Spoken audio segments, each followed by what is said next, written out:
ভারী বর্ষণে বেহাল দশা বিদ্যালয়ের। বিদ্যালয়ের দশা এতটাই খারাপ হয়েছে যে বিদ্যালয়ে পঠন পাঠন বন্ধ রাখতে হয়েছে মিড ডে মিল। কারণ গোটা বিদ্যালয়ে জলমগ্ন হয়ে পড়েছে ভারী বৃষ্টিপাতে।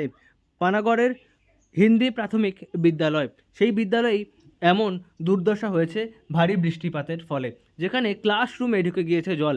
এমনকি ক্লাসরুমে সাপ ব্যাঙ ঘোরাফেরা করছে বলেও অভিযোগ করেছেন বিদ্যালয়ের ভারপ্রাপ্ত প্রধান শিক্ষক। কী কারণে সমস্যা জানিয়েছেন এক সহকারী শিক্ষক। सुबह विद्यालय आए तो हम लोगों ने देखा कि हमारा जो ऑफिस है कार्यालय, उसमें हम लोग नीचे में फर्श पे किताब रखते थे। किताब, बच्चों का आपका यूनिफॉर्म, ये सारा जो बचा हुआ था वो सब भीग गया है।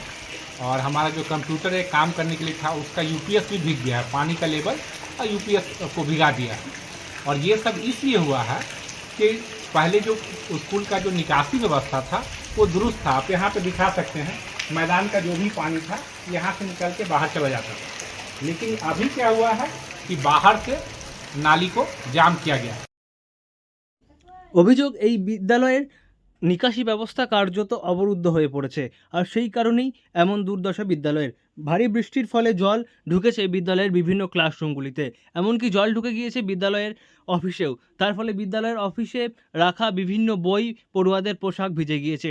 পাশাপাশি বিদ্যালয়ের প্রশাসনিক কাজকর্মের জন্য যে কম্পিউটারগুলি ব্যবহার করা হয় তার ইউপিএসও জলের তলায় ডুবে গিয়েছে বলে অভিযোগ, এবং তার ফলে ব্যাপক ক্ষয়ক্ষতি হয়েছে এই বিদ্যালয়ের। অন্যদিকে ক্লাসরুমগুলিতে জল ঢুকে যাওয়ার পাশাপাশি বিভিন্ন কীটপতঙ্গ, সাপ ইত্যাদি ভাসতে দেখা গিয়েছে।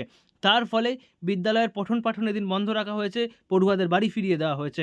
তাছাড়াও বিদ্যালয়ের মিড ডে মিলের জন্য এনে রাখা বিভিন্ন জিনিসপত্র এদিন জলে ডুবে নষ্ট হয়ে গিয়েছে বলে জানা গিয়েছে বিদ্যালয় সূত্রে। आज पानी लेके भीषण रात में जो भीषण बारिश हुई थी उससे बहुत बड़ी असुविधा हुई कि और यहाँ का पानी जो बाहर निकलता था वो बाहर निकलने का जो ड्रेन है वो सब बंद है। इसके लिए कंप्लेन पंचायत को भी किया गया था। पंचायत भी आया लेकिन उनसे सफल नहीं हो पाया, जो भी कारण हो उनका हो। और उसी के चलते आज जो रात में भारी बारिश हुई, पूरा क्लासरूम डूबा हुआ है। सांप और जोंक जो है पूरे तैर रहा है, क्लासरूम और ऑफिस में तैर रहा है। सुबह जब मैं आया हूँ कि ऑफिस भी 1 फीट पानी में डूबा हुआ है। প্রসঙ্গত, গত বৃহস্পতিবার থেকে যে বৃষ্টিপাত শুরু হয়েছিল সেই ভারী বৃষ্টিপাত শুক্রবার পর্যন্ত চলেছে, এবং তার ফলেই পানাগড়ের হিন্দি এই বিদ্যালয়টি জলমগ্ন হয়ে পড়েছে। আর বিদ্যালয় জলমগ্ন হয়ে যাওয়ার ফলেই বিদ্যালয়ের পঠন পাঠন বন্ধ রাখা হয়েছে, ক্লাসরুমগুলি কার্যত ভেসে গিয়েছে। অন্যদিকে বিদ্যালয়ের ব্যাপক ক্ষয়ক্ষতি হয়েছে এই বৃষ্টিতে। পানাগড় থেকে নয়ন ঘোষের রিপোর্ট, লোকাল 18 বাংলা।